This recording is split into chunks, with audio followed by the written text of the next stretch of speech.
Ils sont en train de détruire la maison. La maison de mon père. La maison de mon père. Je ne sais pas si vous vous rappelez, mais il y a de cela quelques jours, je vous ai présenté un litige foncier qui opposait la famille Agnero et la société Osset. Et dans cette vidéo-là, j'ai interviewé l'un des ayants droit qui nous expliquait comment ils avaient vécu de leur côté très injustement la démolition, du moins la tentative de démolition de leur maison par un huissier. Suite à cette interview-là, il était question pour moi de continuer mes investigations afin de comprendre pourquoi une entreprise pouvait se permettre de venir de manière arbitraire, peut-être, détruire un bien qui appartenait à une famille. J'ai donc décidé pour cela de me plonger dans les documents liés à cette affaire-là et je vais vous les présenter aujourd'hui parce que je pense que cette situation est un cas d'école et il est très important que les uns et les autres comprennent ce qui se passe dans nos pays. Est-ce qu'on est ici dans le cadre d'une entreprise qui est en train de vouloir exproprier des gens? Est-ce qu'on est plutôt avec une situation qui est causée par l'incompétence de l'administration? Ou alors, troisième cas de figure possible, est-ce qu'on est plutôt ici dans le cadre d'une famille qui doit libérer le lieu et qui refuse de le faire? Dans tous les cas, les documents que j'ai là vont permettre à chacun de se faire son avis. Mais croyez-moi, ce que j'ai découvert ici est assez grave. Et on va parcourir document par document. Je suis allé jusqu'au ministère de la Construction pour valider les documents et obtenir certaines exclusivités que je vais vous partager dans cette vidéo. Comme vous venez de le voir dans la vidéo, les litiges domaniaux sont légion en Afrique. Vous pouvez vous lever un jour et cette maison dans laquelle vous vivez, quelqu'un peut venir pour vous dire que cette maison lui appartient. En ce moment, que feriez-vous si on venait vous dire quelque chose du genre? Que feriez-vous en ce moment? Du coup, dans cette vidéo, j'ai décidé de partager avec vous, après cette situation que j'ai vue, que Philippe Simon a partagé sur sa chaîne, j'ai décidé alors de partager avec vous une solution que nous pouvons quand même utiliser sous nos cieux et même partout dans le monde pour pouvoir quand même remédier à ces genres de situations, à ces genres de problèmes. Donc, ce que je vais vous demander, c'est de rester du début jusqu'à la fin de la vidéo pour pouvoir découvrir ces solutions que je vais partager avec vous. Et pour ceux qui ne me connaissent pas, je suis Ricardo Dessous. Je suis un entrepreneur et sur ma chaîne YouTube, je partage les opportunités de business avec vous. Donc, ce que vous allez faire, c'est de vous abonner à la chaîne et de cliquer sur la cloche de notification pour ne rien rater, afin que chaque fois que nous ferons sortir nos vidéos, vous puissiez être les toutes premières personnes à pouvoir visualiser ces vidéos-là. Et la deuxième chose, vous verrez en bas de la description de la vidéo, le lien de notre forum Telegram, cliquez dessus. Nous partageons assez de choses sur ce forum-là. Je suis sûr et certain que cela va vous intéresser. Du coup, nous allons maintenant plonger dans le vif du sujet. Mais avant, je ne sais pas si vous avez déjà vécu un cas similaire, et même si ce n'est pas exactement la même chose, mais est-ce que vous êtes déjà tombé sur une parcelle que vous avez eu à acheter et quelqu'un d'autre est venu vous dire carrément que cette parcelle lui appartient? Alors moi, je le dis carrément, moi, mon père a été victime de cela. Du coup, il avait acheté la parcelle, par exemple, et cette même parcelle a été revendue à plusieurs personnes sans qu'ils ne le sachent. Et j'ai même mon grand-père aussi qui a vécu la même chose avec plusieurs de ces terrains. Et ce litige aujourd'hui est devant les juridictions compétentes. Et laissez-moi vous dire que cela dure déjà plus de 30 ans que cette affaire est devant les juridictions compétentes. Donc vous voyez, lorsque vous entrez dans un cas palpable ou bien dans ce genre de litige, on ne s'en sort pas automatiquement. Ça prend des années et des années. Et peut-être même que vous ne serez plus. Et c'est vos enfants qui prendront la relève pour pouvoir gérer ce litige-là. Donc, je vais vous partager la solution que nous pouvons utiliser pour véritablement remédier à ce genre de situation. Et vous allez voir, dans la vidéo, Philippe Simon est allé encore plus loin. Il a pris les documents des deux antagonistes, donc de la famille et puis de la société. Et non seulement ça, il s'est rapproché également au niveau du ministère de la Construction pour pouvoir valider les documents et en même temps prendre également d'autres documents au niveau du ministère de la Construction pour pouvoir situer les parts de responsabilité. Alors, généralement, dans ce genre de situation, les responsabilités sont à plusieurs niveaux et les responsabilités proviennent de plusieurs endroits. Nous avons par exemple en premier lieu, ça peut être le cas de l'administration ou soit ça peut être le cas du présumé propriétaire qui, lui, ayant acheté la parcelle, a commencé à revendre et cette même parcelle à plusieurs personnes. Ou soit vous avez la famille ou bien celui-là qui a vendu la parcelle au prime abord qui se lève et en arrière-plan revend cette même parcelle à plusieurs personnes. Soit c'est lui qui le fait, soit ce sont ses enfants ou petits et arrière-petits-enfants qui font cette bêtise-là parce que c'est après tout une bêtise. Du coup, lorsque nous prenons un peu la situation que Philippe Simon a exposée et que nous étudions et nous voyons quand même tous les documents, les preuves à l'appui qu'il a exposées, nous voyons clairement là que la responsabilité incombe à l'administration. Et je peux dire même ici que nous sommes dans un cas de corruption en quelque sorte. Ça peut être le monsieur qui a acheté la parcelle, qui s'est arrangé avec l'ancien chef qui travaillait au niveau du département des affaires domaniales. Donc, ils se sont arrangés et il lui a donné les documents. Il lui a donné les documents, sachant bien qu'il ne devait pas le faire ainsi. Et je suis sûr certain, dans ce genre de situation, c'est de la corruption. Donc, l'argent passe, l'argent faux passe. Donc, ça, cette responsabilité incombe à l'administration et il faudrait déjà que le gouvernement ivoirien puisse frapper du poing sur la table et sévir sévèrement ceux-là qui sont responsables de cette situation-là. Alors, passé cela, aujourd'hui, nous avons la technologie qui évolue à grands pas et nous ne pouvons pas rester en marge. Et la technologie, elle est là pour résoudre les problèmes que nous avons au quotidien. Du coup, si nous avons des problèmes, nous devons chaque fois chercher à pouvoir trouver des solutions à ces différents problèmes. Donc, aujourd'hui, nous avons une technologie qui nous permet véritablement d'éviter ce genre de situation. Et nous pouvons y arriver si nous-mêmes déjà nous prenons conscience de la situation et de l'impact que ces genres de problèmes ont sur la société, parce que je ne peux pas accepter qu'une personne puisse acheter sa maison et vivre dans cette maison pendant des années, et puis après qu'on puisse lui dire que cette maison ne lui appartient pas. À moins que ce soit le gouvernement qui décide, par exemple, et dise, dans votre zone, nous voulons mettre sur pied un projet, vous allez être dédommagé et vous allez être relocalisé dans un autre endroit. Ça, c'est encore compréhensif. Mais quand c'est des individus qui se font ces genres de coups bas, et maintenant on vient voir encore la main de l'administration dedans, c'est grave. Du coup, la technologie que nous pouvons utiliser aujourd'hui, la solution que nous avons là, c'est la technologie blockchain. Alors, avec la technologie blockchain, nous pouvons rapidement remédier à ce problème. Comment? Nous avons dans la technologie blockchain ce qu'on appelle aujourd'hui le Web 3.0, donc le métaverse et les NFT. Donc, dans le métaverse, nous pouvons avoir déjà le cadastre national qu'on implante dans le métaverse. Et on a dans le cadastre, on a dans le métaverse toutes les maisons, toutes les parcelles, tout ce que nous avons sur le territoire national qui est représenté dans le métaverse.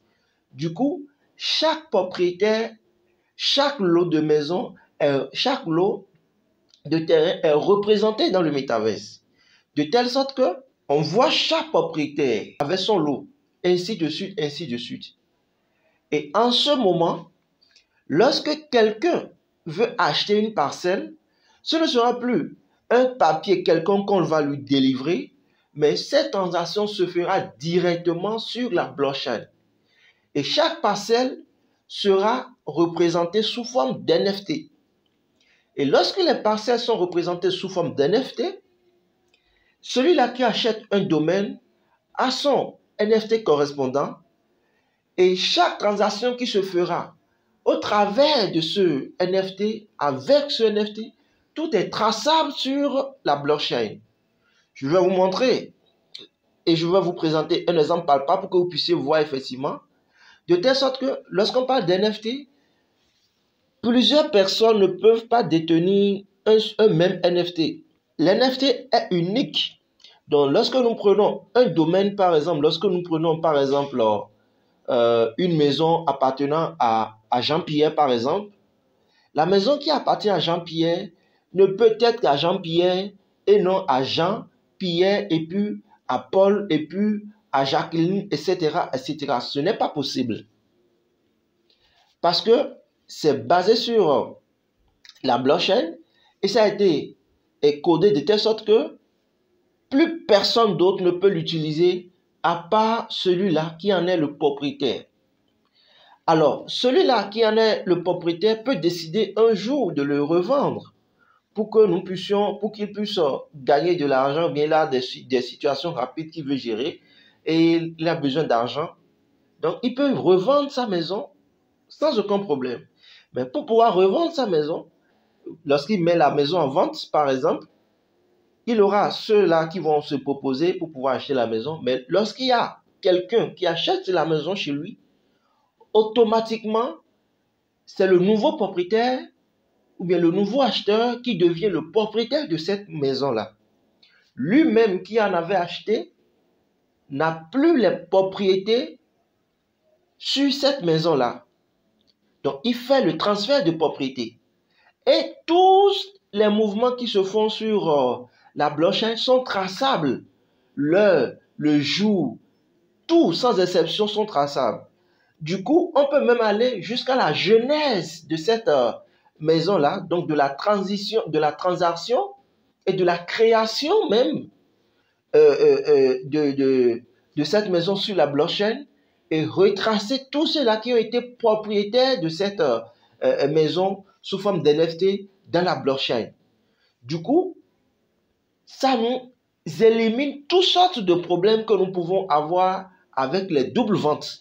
Parce que ce n'est pas possible et ce ne sera pas possible que tu puisses revendre un produit unique doublement. Ce n'est pas possible avec la blockchain.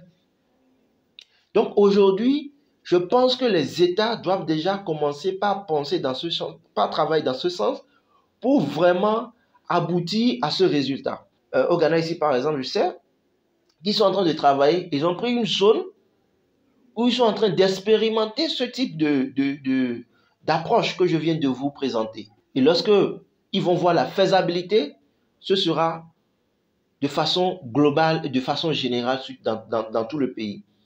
Donc, je vais me connecter sur mon ordinateur et je vais vous faire voir ce que je suis en train de dire de façon palpable pour que vous puissiez voir effectivement de quoi il est question, comment ça peut se passer. Et vous-même, vous allez voir. Et ici, ce que je vais vous montrer, c'est déjà une maison qui a été vendue. Et cette maison est liée à la technologie blockchain sous forme d'NFT. Donc, je vous montre un peu comment cela s'est passé. Vous allez voir de quoi je parle dans cette portion de vidéo. Donc, je vais me connecter sur mon compte. Donc, nous allons sur OpenSea. Alors, pour ceux qui ne connaissent pas OpenSea, OpenSea, c'est la place de marché sur laquelle on va vendre et tout le monde va vendre ses NFT. Vous voyez, donc c'est la première plateforme sur laquelle vous pouvez aller vendre vos NFT, tout et tout sans aucun problème. Et là, c'est encore avantageux pour ceux-là, par exemple, qui sont des agents immobiliers.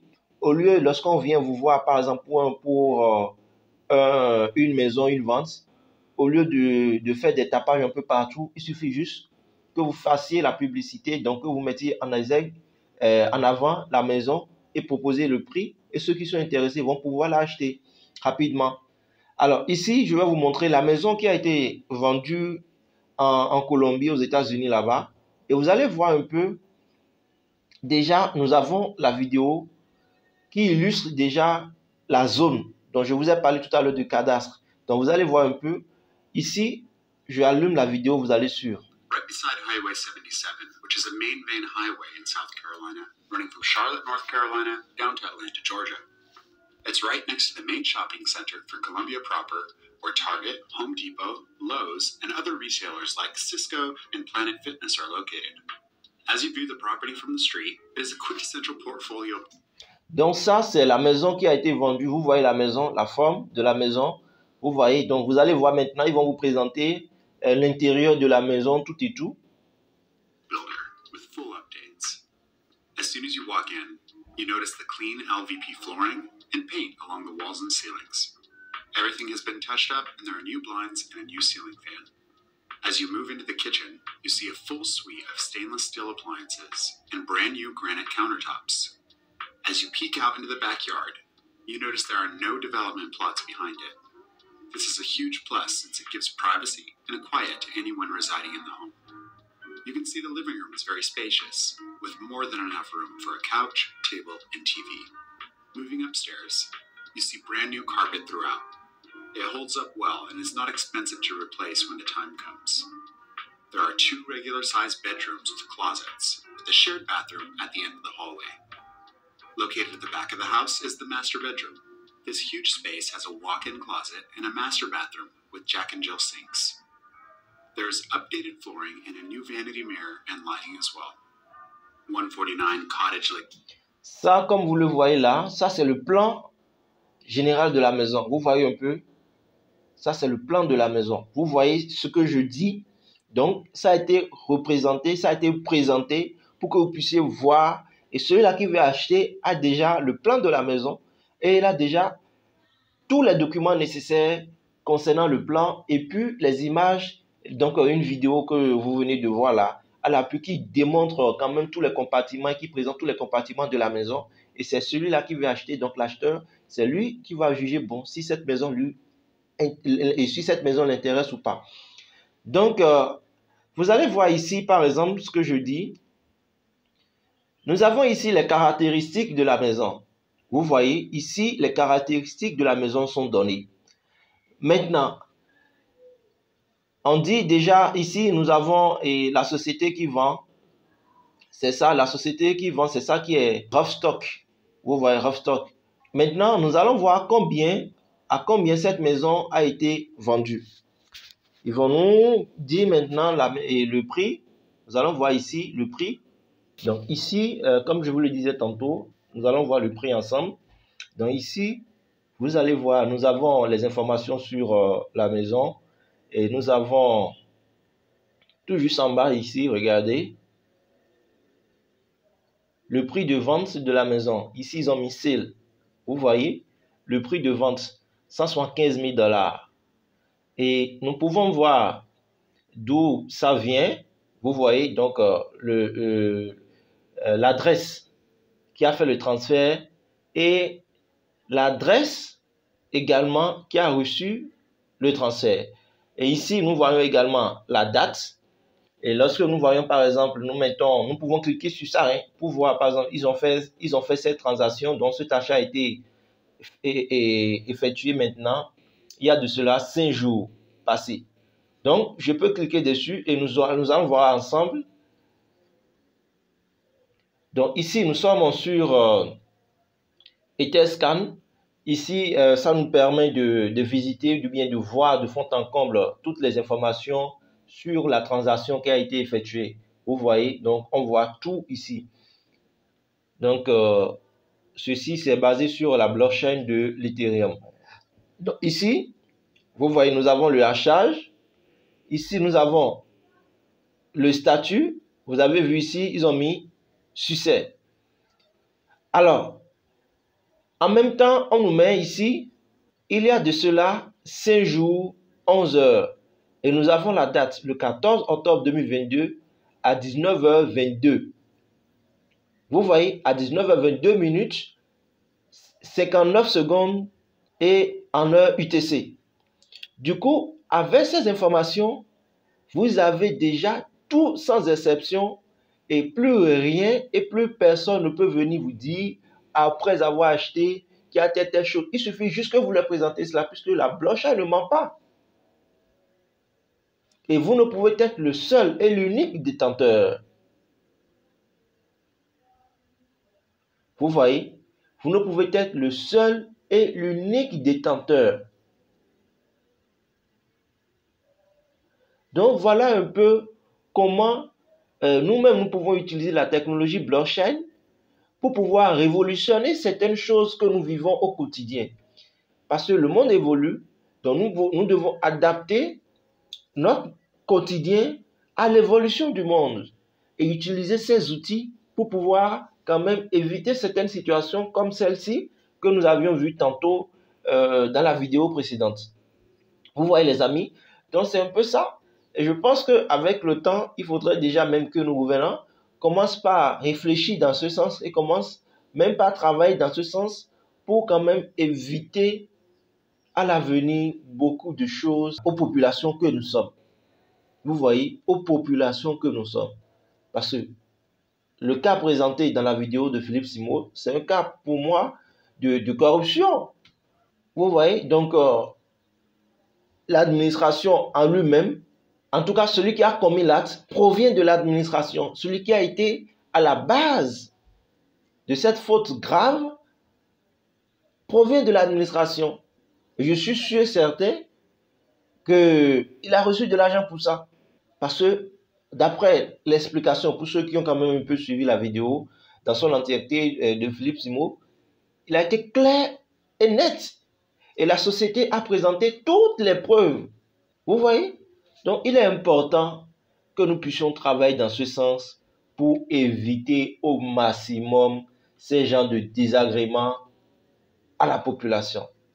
Donc, voilà les amis, vraiment ce que j'ai voulu partager avec vous pour vous montrer que effectivement il y a ce genre de situation, mais nous avons également en même temps des solutions que nous pouvons utiliser pour pouvoir véritablement contrer ces genres de situations.